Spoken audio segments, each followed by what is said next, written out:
There was a crash, loud enough to shake the windows. Then came the scream, high, sharp, and blood-curdling. It echoed through the neighborhood like a siren. I jumped out of bed, heart pounding, and ran to the window.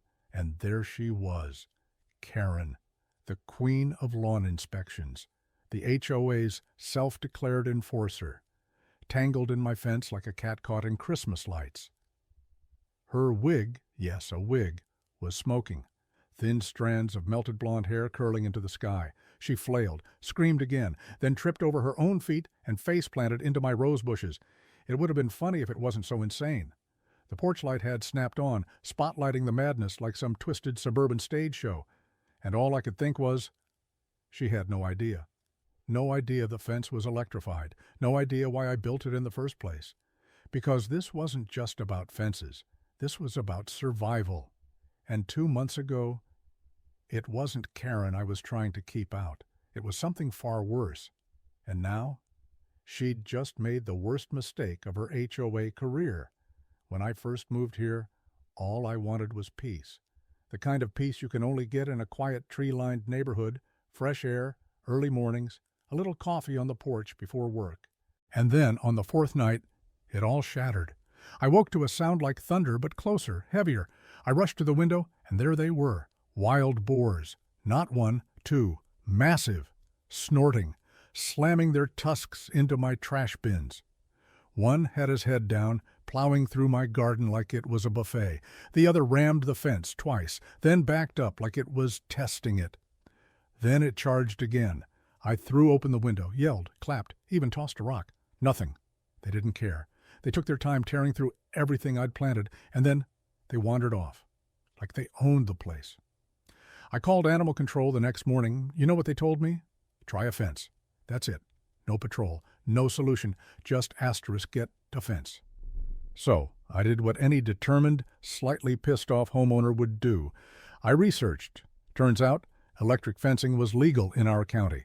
Low voltage, safe for animals, safe for people. But strong enough to convince a 200-pound boar to walk the other way. I had it professionally installed, modern, clean, barely noticeable if you weren't looking for it. Ran around the whole property line with sensors and warning signs every few feet.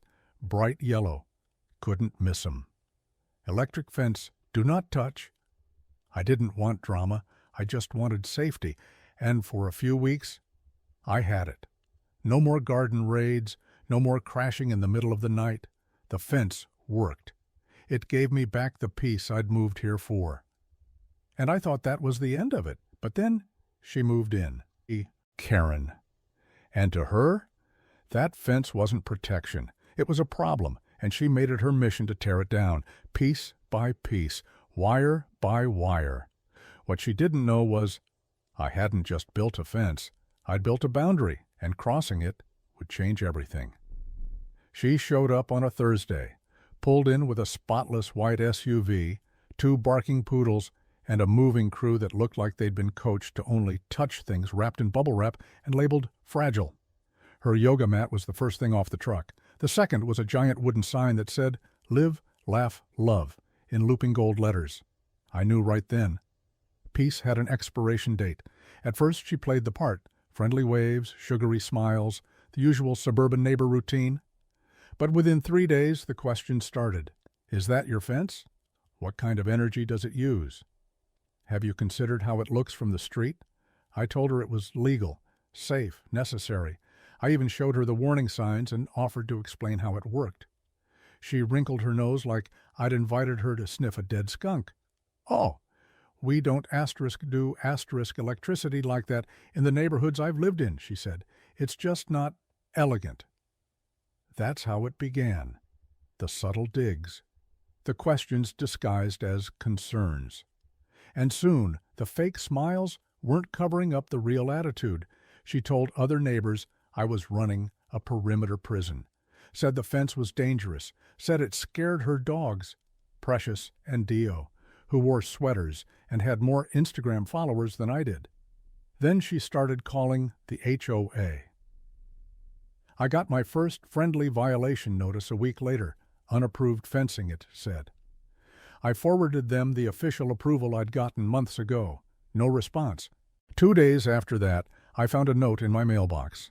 No envelope, just a folded piece of paper that said, "You're ruining the aesthetic balance of our community." No signature, but the handwriting looked exactly like the birthday banner she hung for Dio. Loopy cursive with sparkly purple marker. Real subtle. Still, I stayed calm. I didn't react. I knew people like her feed on outrage, and I wasn't about to give her that. But deep down, I knew it wasn't over, because Karen wasn't trying to have a conversation. She was trying to win a war. And she had just chosen the wrong battlefield and the wrong neighbor. It started with a flicker. One of the motion sensor lights clicked on just after midnight. Not a big deal, could have been wind, maybe a stray raccoon. But something about it felt off. The way the light stayed on longer than usual. The way it blinked once, like it caught something just out of frame. I got up, checked the camera feed. Nothing at first, just my backyard bathed in artificial light, fence humming quietly in the background. Then, movement, a shadow. Someone just outside the frame. Too big to be a dog, too smooth to be a boar. And then, gone. The next morning, I walked the perimeter. My gut told me to look closer. Sure enough, one of the warning signs had been peeled halfway off again. This one looked clean. No weather damage, no animal teeth, just peeled. Intentionally. Like someone wanted it gone but didn't want to be seen finishing the job. 2 posts down, another sign was gone completely. Not torn, not snapped, just missing. I tightened the wiring, replaced the signs, checked every inch of the fence. Nothing else seemed tampered with. But I felt it, that buzz, that strange sixth sense you get when someone's testing your defenses. Later that night, the camera caught more movement. This time, a figure. Hooded, walking slow, staying just outside the detection zone like they knew where it ended. Whoever it was didn't touch the fence, but they got close. Close enough to spook the wildlife, send a few raccoons scrambling into the woods. I didn't sleep after that. I sat on the porch instead, lights off, coffee in hand, waiting. But nothing happened. Still, that wasn't the part that stuck with me. The part that stuck was the footprints. I found them the next morning, right at the back of the yard. Human, size 7, maybe 8, sneakers, and they stopped just shy of the wire. Karen's house was directly across from that corner. I didn't need proof yet, I just needed patience. Because whoever was walking my property at midnight was either looking for a way in or a reason to bring it all down. And if it was who I thought it was, she was getting bolder, and she was about to get burned. The scream hit first, sharp, panicked. A sound like someone just discovered karma has a voltage setting. I dropped my coffee, ran to the window, and there she was, Karen, clutching a broken piece of my fence with both hands, her mouth frozen mid-screech. Smoke, yes, actual smoke, was curling from the edges of her wig. She stumbled backward, heel caught in the grass, arms flailing like one of those inflatable tube men at a car dealership, and then she fell, right into my flower bed. Knocked over the tiki torch I'd set up for weekend barbecues. It hit the ground, sparked once, and poof, onto the tip of her wig, lit up like a cheap birthday candle. She shrieked again, rolled sideways, landed in my koi pond with a splash loud enough to wake every neighbor within 5 houses. Water flew, roses flattened. And there, in the center of it all, was Karen, drenched, smoldering, and looking like she'd just lost a fight to a haunted extension cord. I didn't even move, just leaned against the doorframe and stared. The security camera's red light blinked steadily behind me, watching, recording. She staggered to her feet, soaked and furious. Her wig had floated 2 feet away. She looked around like she expected someone, anyone, to come rushing to her rescue. But no one did. Just me, on the porch, arms crossed. "You okay?" I asked, deadpan. "You did this!" she screamed, pointing at the fence like it had mugged her in broad daylight. I didn't flinch. "The signs are posted every 10 feet, I said. Legal, approved, and recorded. I gestured to the camera blinking overhead. She froze. Realized just how bad this looked. Trespassing, property damage, ignoring posted warnings, and electrocuting herself in the process. She stormed off, soaked through, dragging the remains of her dignity with her. Didn't even try to explain to the handful of neighbors peeking through their curtains. I went inside, grabbed a towel for the pond, and poured a fresh cup of coffee. Karen had crossed the line, literally. And the fence? It did exactly what it was designed to do. Protect what's mine. Remind the world some boundaries don't bend. Some wires bite back. The next day there was a letter taped to my mailbox. HOA enforcement notice. Urgent. Printed in bold red letters on cheap office paper. It looked official, until I noticed the signature. Karen HOA Enforcement Liaison. There was no such position. There was no Karen M. on the board, and the actual HOA had already approved my fence months ago. I almost laughed. It was like a child playing pretend, but instead of a plastic badge and flashlight, she was waving around fake citations and clip art logos. Inside the envelope was a list of community violations with things like fence not visually harmonious, electric field disrupting pet behavior, emotional distress triggered by visual elements of installation. I didn't know whether to frame it or burn it. But she wasn't done. Karen started canvassing the neighborhood, binder in hand, clipboard out. She knocked on doors asking if anyone had concerns about my fence, said she was gathering feedback for community preservation. Most people politely declined. Some rolled their eyes. One neighbor, bless him, asked if she was starting a cult. Still, she pushed. Printed fake violation slips, dropped them in mailboxes, even claimed she had authority granted by an emergency HOA subcommittee. There was no subcommittee, just Karen, and a printer that needed more toner. I started collecting everything, every note, every complaint, every bizarre accusation. I slid them into a manila folder now labeled Karen Files. Neighbors started whispering, not about me, but about her. You could feel it. One guy walked past me on his morning jog, gave a little smirk, and said, "Still standing, huh?" I just nodded, because the truth was, I didn't have to say anything. Karen was writing her own story, in all caps, bold font, and Comic Sans. I upgraded my cameras, reinforced the signs, and waited. Because this wasn't about a fence anymore. This was about a woman who hated not being in control, and the moment she realized she couldn't stop me legally, she started making things up. Problem was, she didn't realize the whole neighborhood was watching, and this time, they weren't on her side. It happened again, just after midnight. The motion light snapped on, and this time, I didn't even need to check the feed. I felt it. That heaviness in the air, the way the night goes too still, like even the wind's holding its breath. I opened the app anyway, thumb hovering over the live feed, and there they were. 3 of them, wild boars. Bigger than before, meaner looking. Their eyes caught the light just enough to glow. They grunted, snorted, pushed at the fence. One rammed a post, hard enough to shake the ground. Another scraped its tusks along the base like it was trying to pry something loose. And then, zap. Not loud, not dramatic. Just that quick, clean pop of electricity doing its job. The biggest one jumped back, squealed, and spun in place like it had touched a hot stove. The others froze, watched, waited.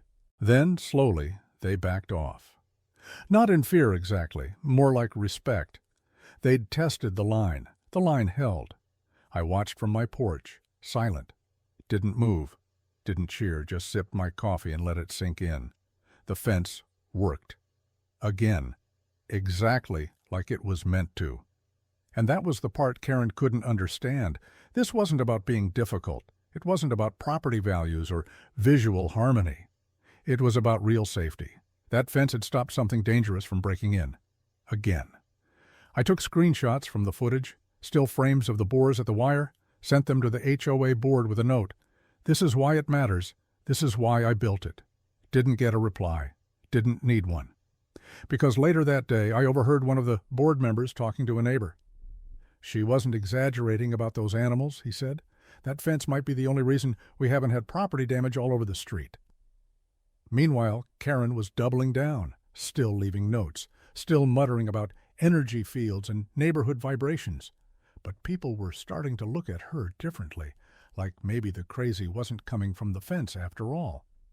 And I knew it was only a matter of time before she pushed too far. Because when control freaks feel ignored, they don't give up.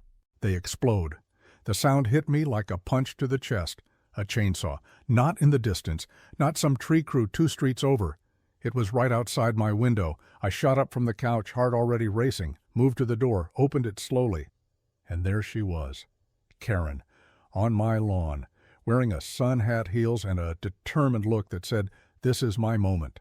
Beside her, some poor handyman she'd clearly hired off a flyer or app. Chainsaw in hand, cutting into the side panel of my electric fence like it was an overgrown hedge. She was pointing, yelling over the roar, gesturing like she was directing a parade. "You missed a spot there. Cut higher." I didn't even get a chance to speak before it happened. The handyman reached for the loosened panel. Karen, trying to be helpful or dramatic, grabbed the metal support bar herself. Snap, pop. The live wire met her hand. Her scream tore through the street like a fire alarm. She flew backward, heels skidding, arms flailing, until she landed flat on her back in my decorative koi pond. Again. Her wig launched into the air like it had somewhere better to be. The chainsaw thudded into the grass and kept buzzing for a few seconds before dying out. Neighbors came out, one by one, pretending to water plants, walk dogs, but we all knew they were here for the show. Karen stood up, soaked, sputtering, arms outstretched like some kind of angry sea witch. "He tried to kill me!" she shrieked. I pointed up at the blinking red security camera, calm as ever. "You cut through a posted electric fence on private property with a chainsaw." The handyman stood frozen, still holding the cord like it was radioactive. "Ma'am, you didn't say it was live." Karen's face was red, dripping, furious. She looked around for sympathy but got none. She stormed off. Didn't say a word. Her hat was floating in the pond. 10 minutes later, the police showed up. I welcomed them in, showed them the signs, the footage, the paperwork. They didn't even finish their coffee before saying, "Yep, we've dealt with her before." Karen wasn't just out of line. She was out of allies. And that camera? It had just captured the final spark she'd need to burn her own credibility to the ground. It started with a knock on the door, firm but polite. I opened it to find a man in a crisp polo shirt and HOA badge clipped to his belt. Not Karen, not one of her self-appointed minions. This guy looked official, calm, smiling even. "We've had some complaints about your fence," he said, "but also some other complaints. Mind if we talk?" I invited him in, offered coffee. He waved it off, "I won't be long," and pulled out a notepad. What followed wasn't an interrogation. It was a quiet unraveling of everything Karen had been building. He'd seen the footage, the pond splash, the chainsaw, the moment Karen lit herself up like a 4th of July sparkler. But more than that, he'd heard from neighbors. Apparently Karen had been sending letters, dropping fake warnings into mailboxes, claiming she was acting on behalf of the HOA, quoting rules that didn't exist, threatening fines she had no authority to issue. "We've been watching the situation for a while," he said. "But after that chainsaw incident, well, let's just say the board voted to finally step in." He asked to see my documentation. I handed him the folder, every note, every fake violation, every screen grab from the camera. He flipped through it quietly, nodding. "This is thorough." I just shrugged. "People document what they care about." He closed the folder. "We're launching a formal investigation, effective immediately. And Karen, she's no longer permitted to represent the HOA in any capacity." I didn't smile. Not yet. But something in me loosened. He paused at the door. "Between you and me, she's made a lot of enemies on that board. This might be the beginning of the end." That night, the neighborhood felt different, quieter, lighter. Word spread fast. People who had once kept their heads down were suddenly waving to me from across the street. One neighbor left a 6-pack of beer on my porch with a sticky note that said, "For the electric legend." But Karen, her house went dark. No Facebook posts, no morning walks, no energy field lectures, just silence. The storm she started was finally blowing back her way. And this time, she didn't have a clipboard to hide behind. The community center was packed. Folding chairs lined every wall. People stood in the back whispering, waiting. Even the guy who never left his garage showed up, still wearing oil-stained gloves. This wasn't a normal HOA meeting. This was the meeting, the one everyone had been talking about for weeks. I arrived early, flash drive in hand, folder under my arm, video footage, approval emails, the greatest hits of Karen's greatest flops. I took a seat near the front, calm, ready. And then she arrived. Late, of course, dragging one foot dramatically, neck brace on, arm in a sling, cane tapping with each slow, painful step like she was auditioning for a courtroom drama. The room went silent. She huffed into her seat near the board, refusing to look in my direction. The HOA president cleared his throat. "We're here to review recent complaints involving a resident's electric fence." He gestured to me. I stood, plugged in the flash drive, and let the truth play out. First, the bores, then the tampered signs, and then the chainsaw. And finally, Karen's full-body swan dive into the koi pond. You could hear a pin drop. Until someone in the back coughed and said, "Replay that part." A few quiet laughs followed. Even the board members cracked smiles. Karen stood up, cane wobbling. "This is a setup," she snapped. "He's trying to make me look unstable. This fence is dangerous. It violates the spiritual harmony of our—" The president held up a hand. "We've already reviewed county guidelines. The fence is compliant, fully approved." He turned to her. "What isn't compliant is impersonating a board member, distributing fake notices, and directing someone to cut into private property with a chainsaw." Karen's mouth opened, then shut. No defense, no allies, just stunned silence. One by one, neighbors stood. The single mom who said the fence made her kids feel safer. The retired vet who saw Karen snooping around late at night. Even the handyman had submitted a written statement. She told me it was just a decoration. By the end, Karen looked smaller. The cane, the brace, they didn't hold up under the weight of truth. The board voted unanimous. Karen was barred from meetings for a year. All complaints from her now required independent verification. And just like that, the Queen of Chaos lost her crown. It happened 3 days after the meeting. I was sipping coffee on the porch just before sunrise when I heard it. A crash, then a shriek. Not human this time. Boars. And they weren't in my yard. They were across the street, in hers. Karen's once pristine lawn looked like a war zone. Flower beds flattened, decorative flamingos snapped at the neck, the poodles nowhere in sight, probably hiding in a closet, clutching emotional support chew toys. The fence she tried so hard to destroy? Gone. She never replaced it. No barrier, no warning signs, just soft soil and wishful thinking. I watched as one of the boars dragged a patio cushion halfway into the street, snorting and stomping like it was claiming territory. Another was rooting around in her precious herb garden, flinging soil into the air like it had a grudge. And there she was, Karen, in a bathrobe, hair undone, holding a garden hose like it was a sword. She yelled, flailed, sprayed wildly. The boars didn't care. They grunted, glared, and kept tearing through her yard like it owed them money. Neighbors emerged one by one, pretending to check the mail. Walking dogs that didn't need walking, watching, quietly enjoying the show. Animal control showed up around sunrise, shrugged, took a few notes. Without a deterrent, they said, "There's not much we can do." Karen stood there, dripping, staring at the wreckage. All that effort to fight me, all that energy spent playing enforcer, writing fake citations, marching around like the HOA police. And in the end, the very thing she tried to tear down was the only thing that could have saved her. She stormed back into the house without a word, didn't wave, didn't scream, didn't post a thing on the neighborhood app. That night, her yard sat quiet, fence still gone, lights off. But her garden gnome? Lying sideways in the mud, face cracked, one plastic eye pointing toward my house.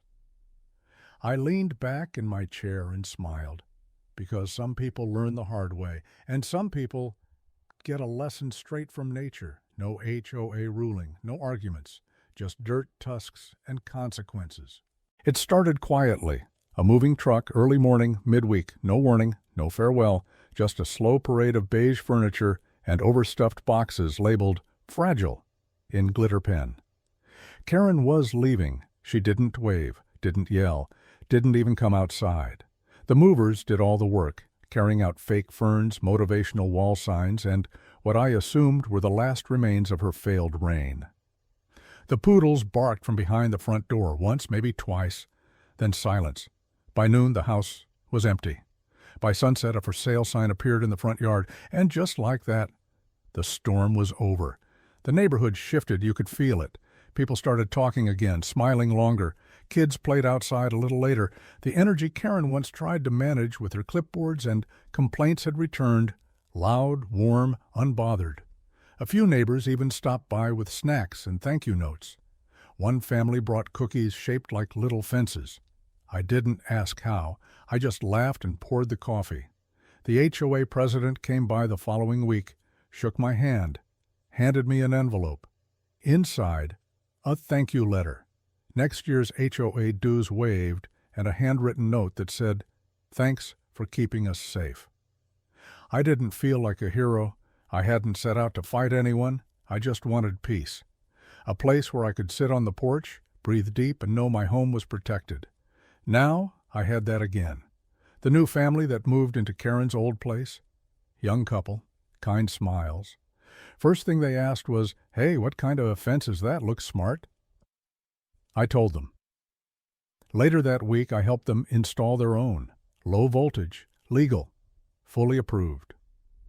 Sometimes I still walk the perimeter at night, out of habit more than fear. But now, it's quiet, still, exactly the way I hoped it would be, and every so often I'll catch movement near the trees, a flash of fur, a grunt. The boars still roam, but they know better now, just like Karen did eventually. She thought she was tearing down wires, but what she really hit was a line she should have never crossed. And me? I didn't fight dirty, I didn't scream, I just stood my ground. Turns out that was all I needed to win.